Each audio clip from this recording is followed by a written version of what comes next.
The main ideas from the best books in 30 minutes. Today, 8 Rules of Love. How to find it, keep it, and let it go. Author, Robert Sapolsky. When Jay Shetty was a monk in an Indian ashram, he reflected on many things, including love.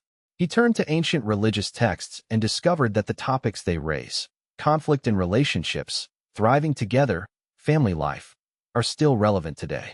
Taking the most useful parts from these texts, Shetty built his own system and linked it to 4 ashrams, stages every monk must go through. After testing this system with his clients, he saw that it helps them deal with relationship problems. After that, Jay Shetty devoted his life to teaching people the art of loving. The first ashram is brahmacharya. It prepares you for love. The second is grihastha. It teaches you to express love. The third is vanaprastha. It teaches you to protect your love. The fourth is sannyasa. It teaches you to share love with the world. Each ashram is a stage of love, and each one teaches us something important. If you move into the next ashram without learning the lesson of the previous one, sooner or later you will have to return, correct your mistakes, and grow. As Jay Shetty writes, love is like a flower. When you like a flower, you pluck it. When you love it, you water it every day. The first rule belongs to brahmacharya. Enjoy solitude to understand yourself better. Society often pushes the idea that being alone is bad. No one wants to be lonely. So many people enter relationships simply to avoid standing out. In such couples, problems often appear because one or both partners don't really know what they want from the relationship. To build a real relationship, you first need to understand your values, your aspirations, and your preferences. That is what brahmacharya teaches. Only when you are alone with yourself do you begin to understand what you truly want from a relationship. Solitude helps you hear yourself. First, assess how much time you spend alone. For 1 week, try writing down how many minutes or hours each day you were alone with yourself. Then compare time for yourself and time for others. How much time did you give to yourself, and how much to your partner, friends, and family? Is it enough for you? If not, think about what you can give up to make more space for yourself. Notice how you feel when no one is around. Some people feel uncomfortable being alone, and that's normal. If you're used to sharing your thoughts with someone most of the time, it can feel unfamiliar to build a dialogue with yourself. Work through that discomfort. Write your thoughts and ideas in a journal, and watch how you think when no one influences your opinion. This helps you understand yourself better and feel more confident in your judgments. Analyze what you do when you're alone and whether it truly brings you joy. Make a list of the hobbies you already have. Why do you enjoy them? What do they say about your preferences and values? And try something new based on what you've learned about yourself. Choose an activity you genuinely like: dancing, drawing, blogging, volunteering. It may reveal a new side of you. This exercise becomes a kind of preparation for relationships. Now you know how much time you need for yourself, and you can build a relationship with that in mind. You understand which activities you want to make time for and which you don't. You can honestly evaluate whether you and your partner share common interests. You understand your beliefs better and can explain to your partner why they matter. And you feel more confident being alone with your thoughts, without letting other people shape them against your will. The second rule: listen to your karma. Karma is not punishment for past mistakes. It is a sign that we are not drawing the right conclusions from what happens to us, and that is why we keep making the same wrong decisions. We are not responsible for all of our life beliefs. As children, many choices are made for us by our parents and our environment. As adults, we often draw conclusions based on what we were taught in childhood. But that does not remove the consequences. In Hinduism, deep-rooted beliefs are called samskaras. You need to become aware of them to reduce their influence on your decisions and stop repeating the same mistakes. First of all, samskaras are connected to family. What we see in childhood shapes our expectations of relationships and our demands of a partner. If your parents' relationship was painful, you may try with all your strength to avoid the same thing, and yet, subconsciously choose a partner with whom you will suffer. But even if your parents' relationship was good, you can still become trapped by family stereotypes and speak to your partner in a love language that may not be clear to them. Another source of samskaras is your first relationship. That experience can be so intense that you then compare every partner and the relationship itself to it, sometimes for your whole life, trying to feel those vivid emotions again. But that's impossible, because a first experience is a first experience. And if it was unsuccessful, people often rush into the opposite extreme. They look for a partner who is nothing like the first. Those stories also often end in a dead end because they are built against something, not on shared interests and values. There is also love in mass culture. Art shapes ideas about how to behave, and love stories are no exception. After watching a movie where a charming hero wins someone over through persistence, a person in real life may struggle to believe that they can be refused. Of course, books and movies are not the only source of misconceptions, but they play an important role. Here is an example. Goethe's novel, The Sorrows of Young Werther, about a young man in love who tragically took his own life, created a fashion for love suicides in the 18th century. Samskaras make us look not for those who truly suit us and whom we genuinely like, but for those whose image we invented under the influence of beliefs. Some people are drawn to bad boys, like in movies. Some look for a rich and successful partner because that image was imposed by parents. Some look in a partner for qualities they wish they had themselves. These are different reflections of samskaras, and they keep us from being happy. To break free from samskaras, start by separating your true desires from the ones imposed on you. Think about what qualities you sincerely want to see in a partner and ask yourself why. Be honest with yourself. Don't betray your values, and don't deny yourself the right to want and have what truly matters to you. Then try to understand what beliefs and expectations prevent you from building a happy and healthy relationship.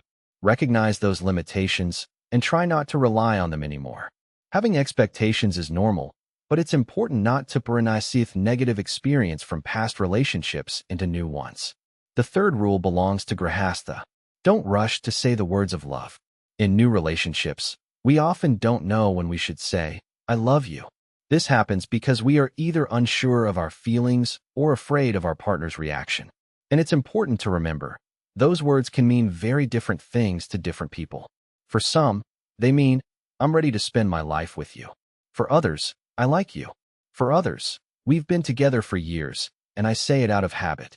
You need to understand what those three words mean to you personally. Jay Shetty identifies 4 stages of love and suggests you evaluate which one you and your partner are in. Stage 1, attraction. You meet someone, you feel sympathy, but you don't yet know anything about their values and aspirations. At this stage, it's easy to confuse attraction and interest with real love. Stage 2, dreams. You begin to dream about a life together. Certain expectations appear. You see the partner more as you want them to be, and you may overlook warning signs. Stage 3, problems and solutions. When the intense infatuation ends, you start to see your partner more clearly. Disagreements appear. At this stage, you may feel that nothing will work out. You learn to face difficulties together and reach compromises. Stage 4, trust. What you have been through together brings you closer. You understand each other, and you trust each other. On the path from attraction to trust, many painful mistakes can happen. In the worst case, a relationship ends at stage 3 and never reaches trust. So the best way not to end up with nothing is not to rush, and to learn as much as possible about the person while you are still in the stage of falling in love. And to ask yourself 3 questions. Do I genuinely like spending time with this person? Do I sincerely share and respect their views? Do I want to help them reach their goals? The 4th rule, make your partner your guru and become a guru for them. In Hinduism, a guru is a spiritual mentor, but it's not a teacher above you. The relationship between a guru and a student implies absolute equality. And in a relationship, it's the same. Only by teaching each other can you reach your goals and preserve understanding. To be a good guru and a good student at the same time, remember a few things. Don't pressure. When you worry about your partner, it's easy to start helping with all your sila. But you see the world through your own background and don't always consider that your solutions may not fit. You may criticize when you should listen. You may rush when you should wait. Or take everything on yourself when a person needs to learn something on their own. Under pressure, people panic or become defensive, and sometimes they even give up on their dream. It's better to ask your partner whether they want your help and what kind. Respect their path. If you have doubts, voice them constructively and without judgment. Set a good example. Act according to your values and keep your word. When your partner watches you move toward your goals day after day, they will take your words more seriously both support and criticism. And you, in turn, will understand better how to support them because you will know what personal growth feels like. Criticize constructively. Postine criticism can destroy progress. If you notice you criticize your partner again and again, ask yourself why. Maybe you don't pay enough attention to your own goals and you project dissatisfaction with yourself onto your partner. Or maybe you feel disappointed that they can't reach their goal despite your support. Such problems often come from ego. Remind yourself, your partner's successes or failures say nothing about you as a person. You can influence, but you cannot control. Express your concern without avenging. The goal is not to blame, but to understand what is stopping them and help them cope. Be open. Show interest when your partner suggests trying something new together. Listen to their criticism. Even if it's not formulated perfectly, try to take something useful from it and ask questions. If your partner criticizes harshly, explain what exactly hurts you and what would make the conversation more acceptable. The student's task is to help their guru become better, just as the guru's task is to help the student become better. Let go of ego. Ego is the enemy of love. It tells us, I'm right, my partner is wrong, and it prevents us from hearing them. This does not mean you should never defend yourself in conflict. It means you should aim to resolve conflict constructively. Don't justify yourself or accuse your partner. Focus on finding a compromise. Be grateful. Everyday life and routine make us forget how much our partner does for us. Thank them, even for small things, for walking the dog, for cooking, for waking you up in the morning. And still, remember, the guru and the student are equals. Don't put your partner on a pedestal. It's important to help each other. And it's just as important not to forget about yourself and your needs. The fifth rule, go toward your dream. In Hinduism, what you love to do and want to do is called dharma. It's something like a calling, the driving force behind your efforts. Dharma can be anything, a labima, a job, a hobby, volunteering, charity. And what matters is not what you do, but why you do it. To find your dharma, start by studying. Ask yourself what you like doing, what you can bring into the world, and how you want to do it. Think about what gets in the way, and then write step by step what you need to do and learn to succeed in the area that interests you. Then try, move into action, and gradually bring your plan to life. In the process, you will learn a lot about yourself, your approach to work, your response to stress, what helps you, and what still needs work. Next, succeed together. Keep doing what brings you joy, and look for new ways to do it better. The more successful you become, the more time and energy your dharma will require. If your partner is also developing their dharma, you will both need support. Discuss your difficulties, needs, and emotions. Decide how you can help each other. Think about how to responsibly household responsibilities so each of you has time for what matters. Then you will inevitably face difficulties. And here is a key question. Are your doubts caused by stress and fatigue, or do you truly no longer want to do this? In the first case, take a break to rest and recover. In the second, calmly and without regret accept that this activity is not your dharma. Don't force yourself to do something out of inertia. Nothing you did was wasted. You learn more about yourself and gain new skills. And finally, enjoy success. The moments when you truly feel proud of yourself take up only a tiny fraction of the time you spend achieving what you want. So the hardest part of finding your dharma is loving the process itself. Dharma is a lifelong path, not a finish line. If your partner does not yet know what they want to achieve, you can help them find their dharma. Help them realize their goal and understand what it takes to reach it. Give them a chance to try themselves in the area that interests them. Support them as much as you can. Be patient if things don't work out right away. And praise them even for small successes. The sixth rule belongs to Vanaprastha. Argue productively. No relationship exists without conflicts. Disagreements happen with loved ones, over small things like an unmade bedroom, and over serious issues. No one teaches us to solve conflicts constructively. We often treat fights as a sign that something is wrong. So we avoid disagreements. We hold back our dissatisfaction to keep the peace. But conflicts are necessary, because without them we can never truly understand each other. And even in an argument, you must show respect to your partner. The point is not to win, but to reach agreement and mutual understanding. Shetty identifies 3 types of conflict. Petty conflicts. These grow out of bitavura problems. They don't touch you deeply and fade as quickly as they start. You're not trying to understand each other. It's an argument for the sake of arguing. Passionate conflicts. Here your vision, interests, and desires are directly involved. You or your partner is hurt. Such conflict is built on the desire to prove you are right and your partner is wrong. And productive conflicts. This is an aware conflict.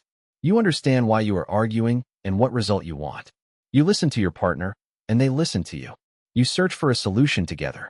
To argue productively, again, let go of ego. In conflict, it is easy to believe you are right. The first step is to look at the situation from the outside. Notice the objective pros and cons of your position. Admit that your partner is also right in something. Next, find the cause of the conflict. The trigger and the cause are different. When a spore about unwashed dishes turns into a big fight, pay attention to your feelings. Is it really about today's dishes, or about the fact that your partner always neglects responsibilities and you are exhausted? Tell your partner what truly bothers you. This is a chance to turn a petty argument into a productive conversation and solve the issue together.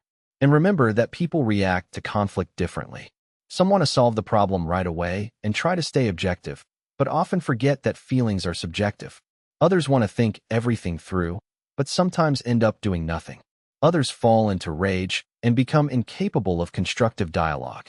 Observe and discuss how each of you usually reacts. Think how to account for these differences so the solution becomes productive. And try not to solve everything in the moment when emotions are too high. And one more thing, let some things go. You may face conflicts that seem impossible to resolve. Ask yourself whether it is truly that important. Sometimes it is easier to accept the situation and allow each other some weaknesses. The seventh rule, break up without losing yourself. In the first months after a breakup, it can feel like life will never be the same and like no one will ever love you again. The desire to get the relationship back can become unbearable. There is a scientific explanation. Research suggests that the brain areas activated when we are in love also play a role in forming addictions. That is why breakups hurt so much, especially when you were together for many years. It can feel like withdrawal. But even this experience can help you learn something new about yourself and become stronger. If you are the one leaving, don't postpone the conversation. If you have already made the decision, each day will make it harder to bring it up, and you will feel worse. Be honest. Clearly state why you don't fit each other and where your goals and values diverge. Be ready for a negative reaction. Even if you try to be careful, it's hard to avoid emotions. And don't drag the conversation out. Discussing the decision should not last longer than one day. After that, leave your partner's life. Don't meet, don't talk, unfollow each other. Let the wounds heal. If you have children, spend as much time with them as possible and reduce communication with your partner to a minimum. If you were left, don't try to talk your partner out of it. If they announce their decision, it means they are no longer ready to work on the relationship. Don't hope they will realize they made a mistake. Be grateful. Even though this person is no longer in your life, they likely brought something good into it. You don't need to thank them at the moment of the breakup, but remember it when everything feels hopeless. Don't jump into a new relationship right away. It may ease the pain temporarily, but it can lead to the same problems that destroyed the previous relationship. Give yourself time and take care of your mental state. Use the time alone to return to Rule 1 and understand who you became after this relationship. What kind of person are you now? How have you changed? What did you learn about yourself? And remember, you are not alone. Spend time with family and friends, meet new people, join a volunteer group, or sign up for dancing. Use the time you've freed up in a productive way. The eighth rule belongs to sannyasa. Love everything around you.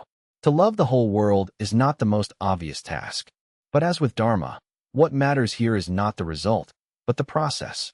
Love your bliskich. This sounds obvious, but unfortunately, we don't always express love to family and friends in the right way. Sometimes we criticize with good intentions. Sometimes we listen but don't truly hear. Sometimes we spend too little time. Show more often that you love them. Share support, time, and advice, but don't judge.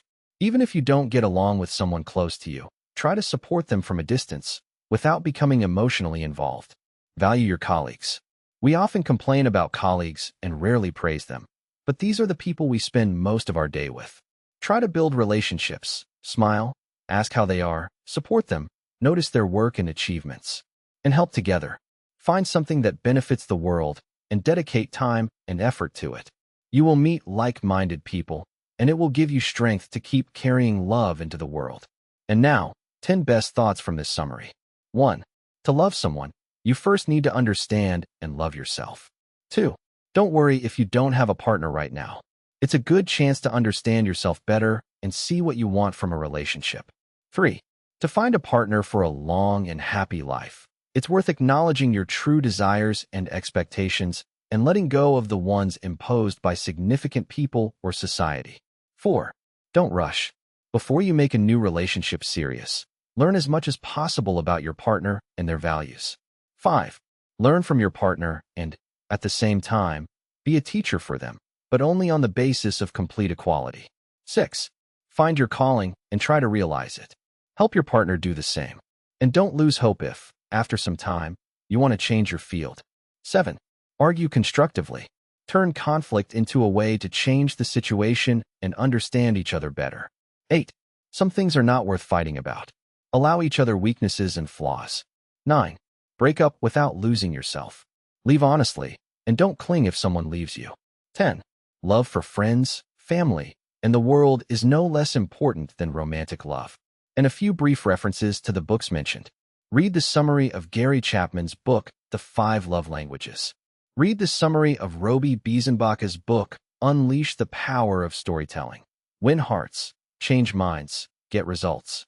And read the summary of the book by the 14th Dalai Lama, Desmond Tutu, and Douglas Abrams, The Book of Joy, Lasting Happiness in a Changing World. If you liked it, please hit like, subscribe to the channel so you don't miss future books, and write in the comments which book you'd like us to break down next.